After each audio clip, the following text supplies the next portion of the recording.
Hey everyone, hope you guys are doing well during this shelter in place time of 2020, the next big pandemic, if you will.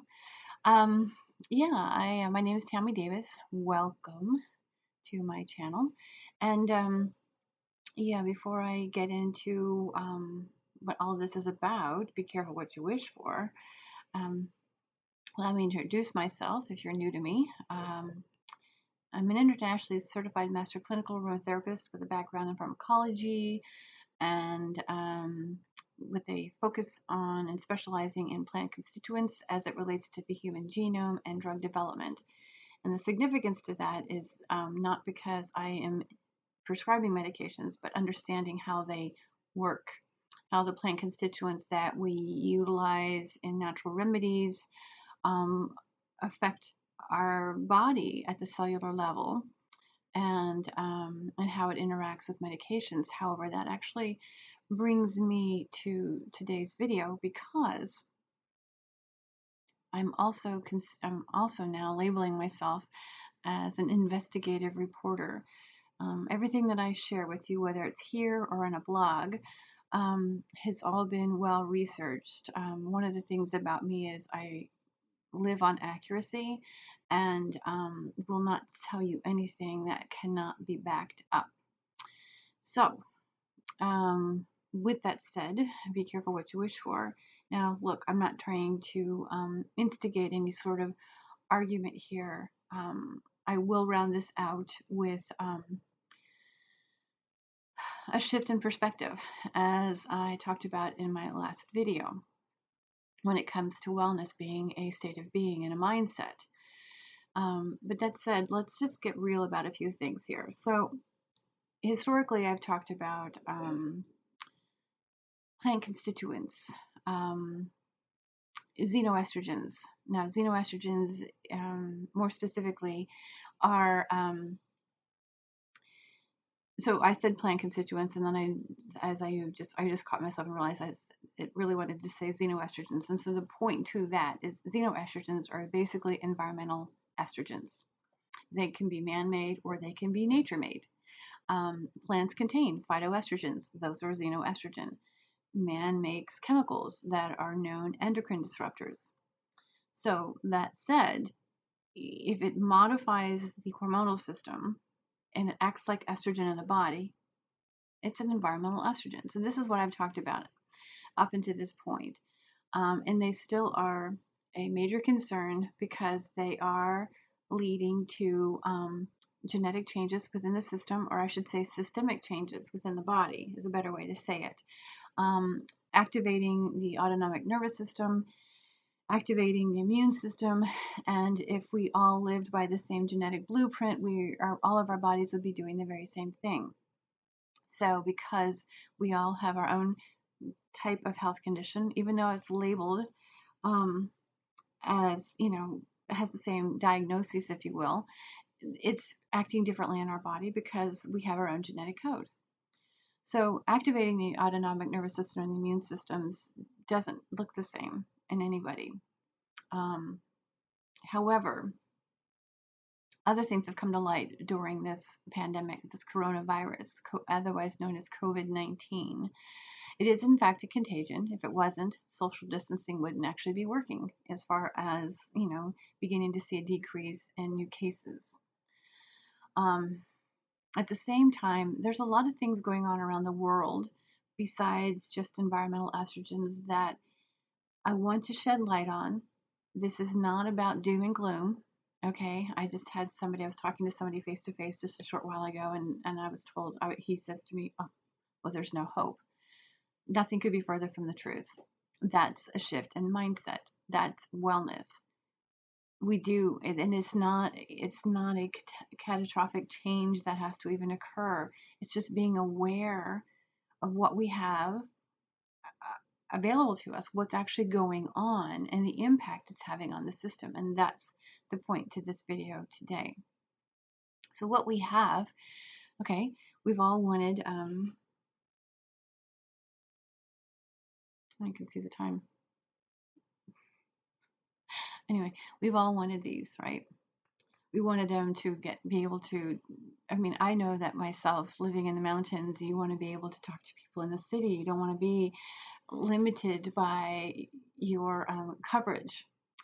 I've made jokes about being able to utilize a cell phone. We can communicate with people on the moon, but we can't communicate with people on the other side of the city because of the buildings we sit in. The thickness of the walls and so forth.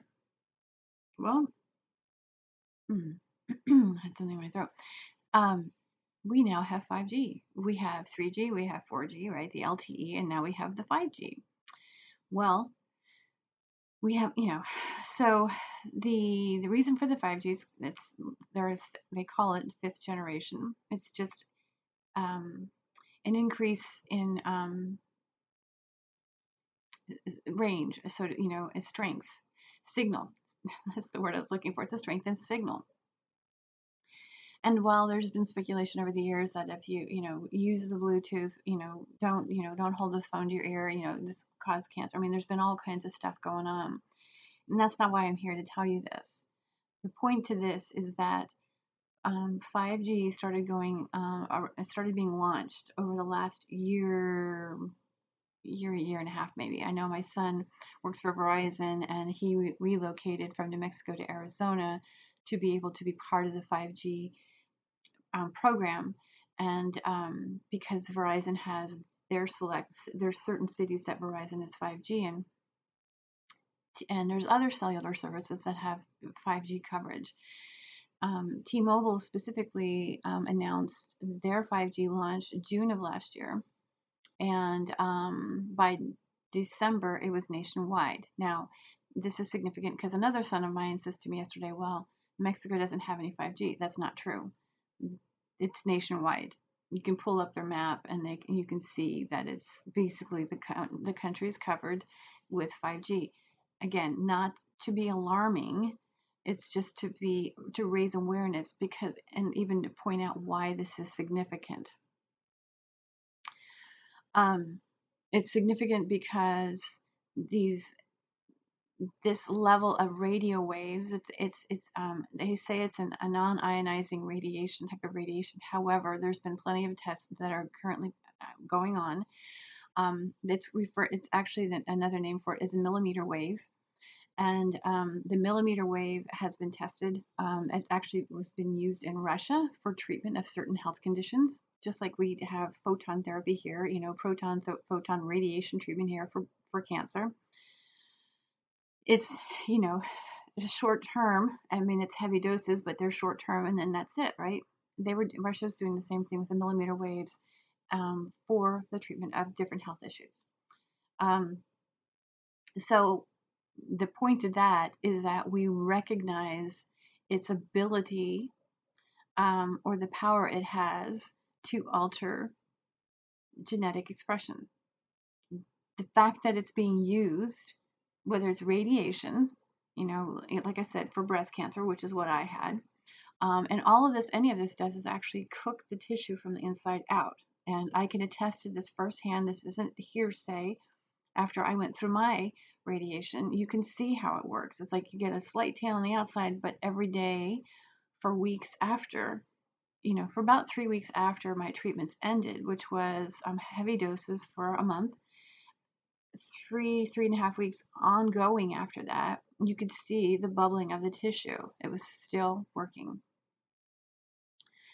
And so when we recognize that these things, this type of energy has the ability to affect genetic expression, whether it's to kill a cancer cell or what have you, they recognize its ability to impact genetic expression or influence genetic expression.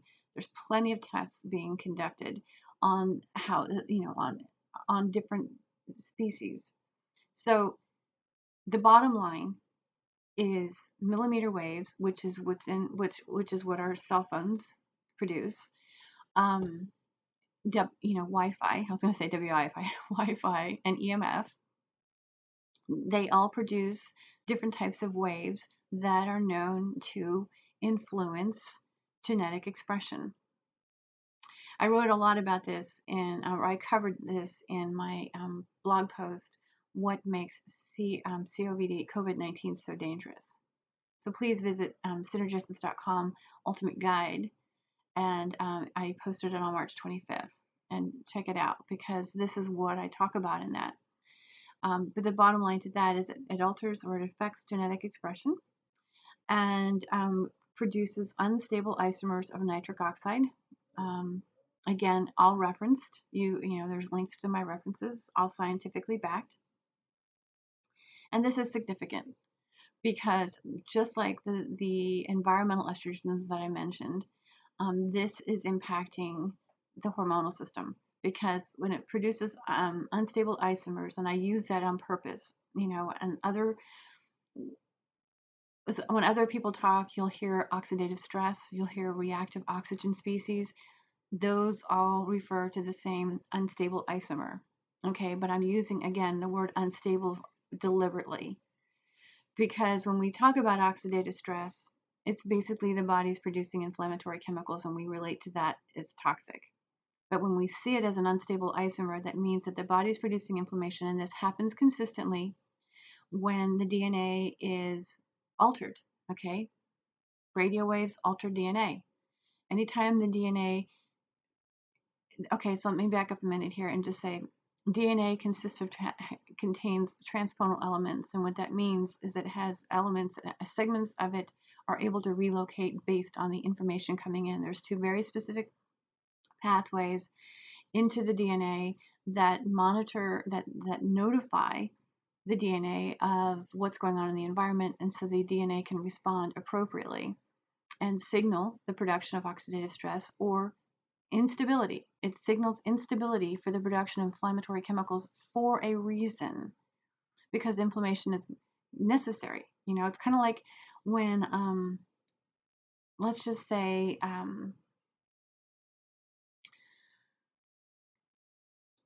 let's just say 911 is called. Okay, I was trying to come up with an example, but I don't have an example of a call. But what I do know is that generally police are dispatched and a fire truck is dispatched. At least paramedics are dispatched. Okay, so whenever there's an emergency call, so different authorities are dispatched. They don't know what they're going to walk into, so they need to be prepared. This is what the DNA does. It doesn't know what the stress is. It just knows that something's going on, so it begins to activate the production of oxidative stress or these unstable isomers. All right. What's more is, and this is significant, because what this is doing is it's activating the autonomic nervous system, just like these environmental estrogens. What's even more significant is it activates the production of calcium, the release of calcium, not production, pardon me, the release of calcium. Calcium is known to activate the immune system. This is the reason why magnesium helps to calm the immune system or soothe it, to kind of deactivate that. Magnesium is a natural calcium channel blocker. So, with just that, just with these millimeter waves, and like I said, the EMF and Wi-Fi and so forth, with those millimeter waves, it is altering genetic expression, which is signaling the activation of the autonomic nervous system, the production of unstable isomers, as well as the activation of the immune system. Again, how this translates in your body depends on your particular genetic code. But this is the reason, but this particular combination typically leads to something cardiovascular, something respiratory. We see mental health disorders, and we see digestive disorders. Just with that type of, and autoimmune disorders. So most illnesses fall under that category. So do EMFs and so forth cause cancer? It's hard to say. What I can tell you is it's changing the DNA. It's altering the genetic expression. That's what it's doing. And again, how it manifests in your body is determined by your genetic wiring. So, with that said, the next one, global warming. Well, we have now launched, Harvard University has been working with Bill Gates, and I think it was spring of last year where they started launching solar geoengineering. And what that is, it's a process of reflecting sunlight back out off the planet, to limit the warming down here, to actually, to kind of maintain our environment. Well intentioned, we understand our carbon footprint is having an impact on on our environment, and is creating breakdown. Everything is causing a breakdown, you guys. The amount of technology that we have in the way of phones and cell towers and so on, if it's impacting our cells, okay, if it's a capable, maybe let me back up a minute, if it's capable of altering our DNA, our genetic expression, it's happening in the animals, it's happening in plants, everything is being affected. And now we have the solar geoengineering, which is upon looking at the Harvard website, they were saying sulfates and calcium carbonate, but it's been confirmed that calcium carbonate is the particulates that are being released into the atmosphere. Let's backtrack a few minutes, or a few seconds at the very least. Calcium activates the immune system. The release of calcium activates the immune system. So if we have these millimeter waves stimulating the release of calcium, and we are being, it's not like the calcium is being released and it's being sucked out of our atmosphere. It's reflecting, but as it's falling, it comes, there's gravity, and it sounds benign, right? Our relationship to calcium is that it's beneficial for our bones and our teeth, right? We recognize calcium as beneficial, but it activates the immune system. Let me just say this much. Calcium channel blockers are a blood pressure are a type of blood pressure medication.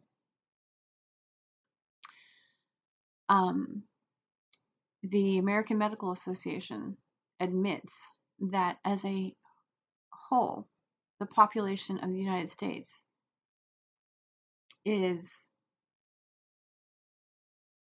epidemically high. Blood serum levels are at an all-time high. Blood serum levels of calcium. That's coming through the AMA. So we may, we're just high levels of calcium in our blood serum.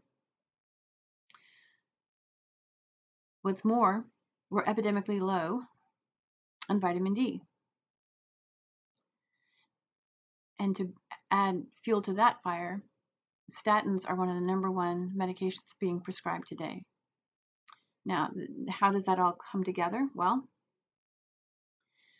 cholesterol is used to produce vitamin D. Cholesterol is it's a sterol that is necessary for hormonal production. So the production of vitamin D happens with cholesterol. Okay, but if we're blocking vitamin D, and this is things I've talked about in other videos as well as in my blogs, but with all the sunblock that we're using, commercial sunblock, and it's in our cosmetics. It's not just in hand lotions and creams. It's in our cosmetics. For as much as we're blocking the sun, the body's not able to utilize the cholesterol in our systems to produce the vitamin D. Vitamin D is necessary for appropriating calcium and helping transport calcium into the cells, so it's not circulating around, causing more immune issues. This is the reason why we're seeing obesity, because calcium is necessary, but as long as there's too much calcium in the bloodstream, the parathyroid gland isn't operating effectively. So now you're looking at even more hormonal imbalances. Okay, so now we have radio waves, okay? We have calcium carbonate falling from the sky. So the bottom line, and the xenoestrogens that I mentioned at the beginning. So what you have is an overstimulated body. You've got a body basically on high alert, where the autonomic nervous system is firing on all cylinders. The immune system, well, that's a complicated system. And again, I addressed that in the Age of Essential Oils. Actually, I actually addressed scratch that. I addressed the immune system more specifically in what makes COVID-19 so dangerous. So the immune system is a very complex system. It's multi-layered, and it does involve nitric oxide, and it does involve calcium. And so when we're the reason I say nitric oxide is because the unstable isomers are products of nitric oxide. So and we're seeing people low in nitric oxide. This is the reason why we're seeing all these particular types of health issues. This is the reason why these comorbidities are involved with COVID-19, because and this is the reason why hydroxychloroquine is a great go-to, because you know what, it's an immunosuppressant. It's an immunosuppressant. That says that the immune system is like, wah, and so they're trying to calm it down. Does that mean if you're sick, you should be taking magnesium? Well, if you're not, if you are, I don't want to be prescribing anything here. If you are dealing with any kind of respiratory infection, please, check out the blogs that I've offered. Like I said, the Age of Essential Oils. That's the one I wrote prior to what makes the COVID-19 so dangerous. And I do offer suggestions in there as far as what oils to use for this virus. However, if it's advancing, or if you're in more of an advanced stage and you require medical assistance, please go get the medical assistance. This is nothing to fool around with. Okay, if you're living with these comorbidities and you're not yet infected, then I highly suggest that we start doing something with essential oils. This is where as somebody said to me earlier, but this, when I started sharing all this information, like, well, this is hopeless. No, it's not stinking hopeless. No, I'm not I'm not suggesting some sort of catastrophic change where we just stop all solar geoengineering, and I'm not. There's no conspiracy thing here going on. This is just basically, these are the technologies we're implementing because these are the things that we were looking for, and this is the impact it's having on our global health, whether it be plant, animal, or human. And it's not hopeless, but it does require a mindful use of chemicals that provide stability, that have the ability to modify genetic expression, to ease, to reverse the damage that's being done,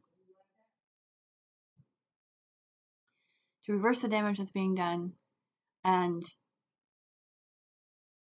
stabilize the body, is how I want to say that. And oils have that ability. There are confirmed, and I'll put a link to that blog in that one before, I'll put the link to all the blogs in the box below. But there are very specific oils or constituents that are known to influence the acetylation pathway, which is one pathway that notifies the DNA of what's going on, in the phosphorylation pathway.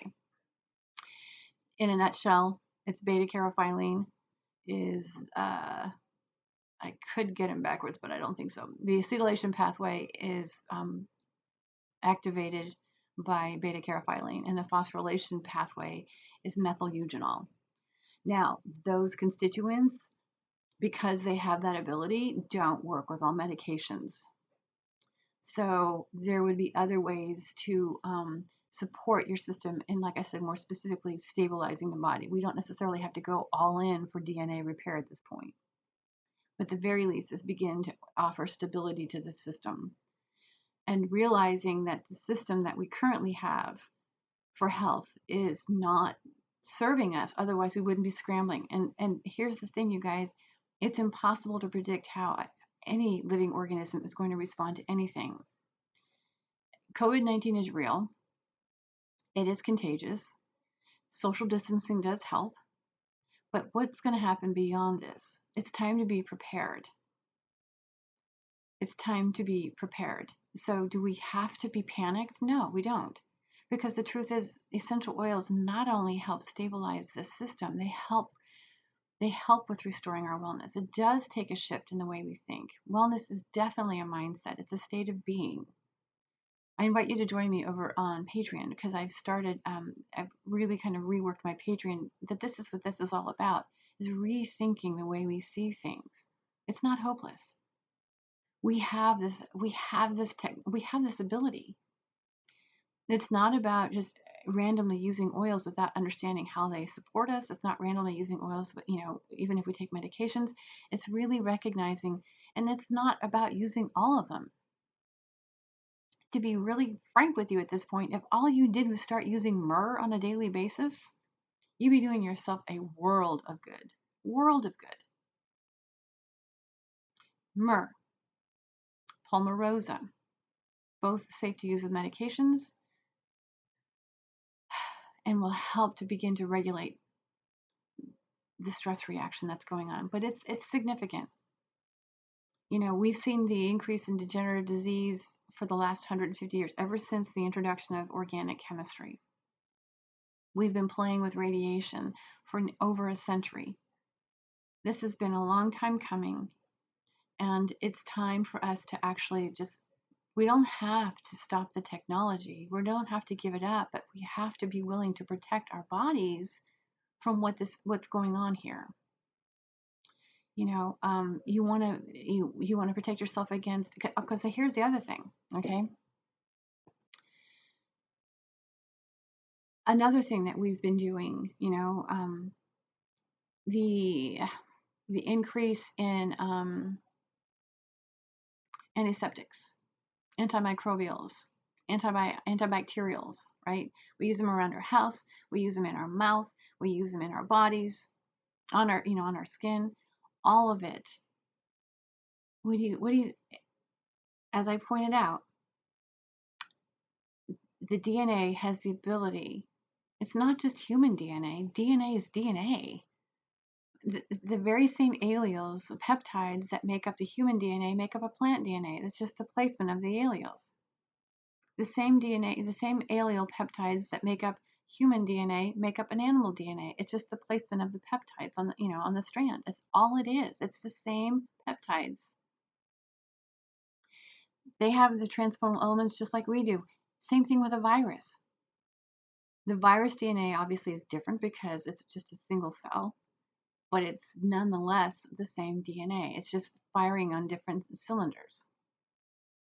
But the fact is that the DNA has the ability to adapt.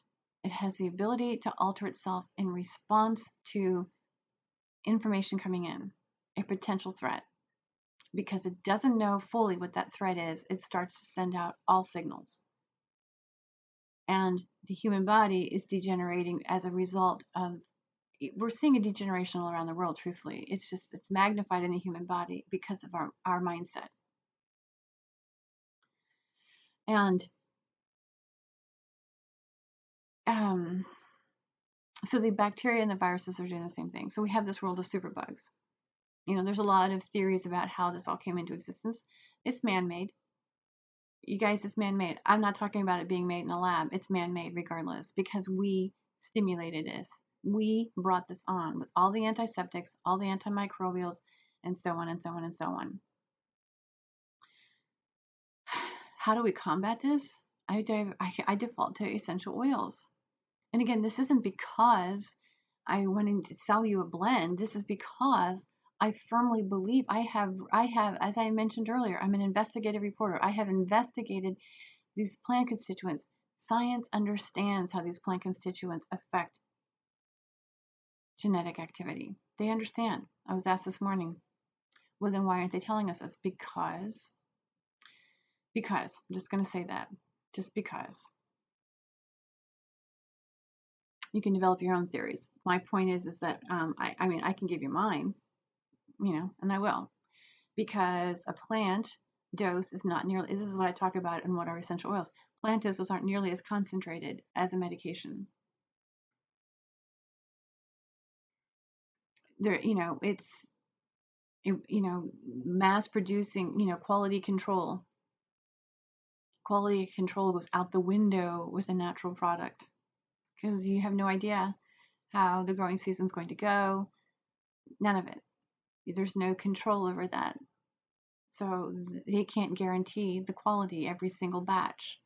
They can't guarantee the percentage of constituents because that could change depending on the batch. This is the reason why I talk about in other videos. You need to know the batch. You need to have that information. So this is my theory as to why they don't tell us. because they can't guarantee you your health with the plant. And the medications are far more concentrated. And when we get to, I mean, like I said, we have to be prepared. But in our system that we currently have, we're never prepared because we can't predict. So we're always scrambling. Now you might question, well, why do I recommend oils if we can't guarantee the quality? If you're using it as a proactive step as opposed to a reactive step, you're already ahead of the game. It's not going to guarantee you 100% quality health and that you'll never have a health issue.